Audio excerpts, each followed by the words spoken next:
خب مهدی، خیلی ذکر خیر استاد شد، یه چیزی از استاد بخون برامون همین لحظه. خیلی کوتاه. کوتاه باشه، مرسی.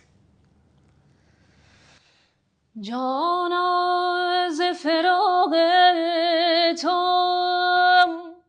این مهنت جان تا کی،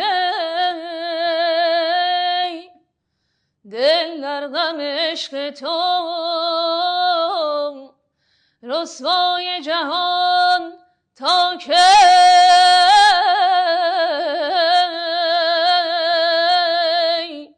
تا کی.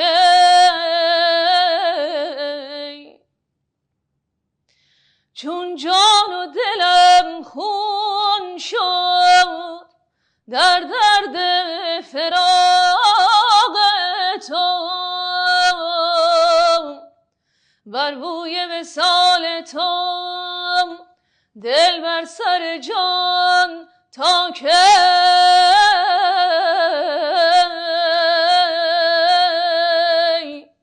دل بر سر جان تا کی.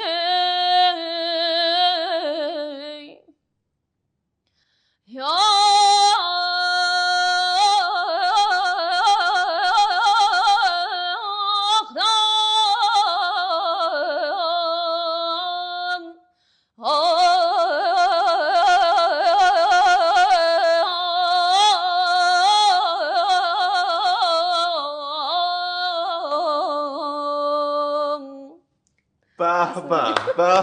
مرسی.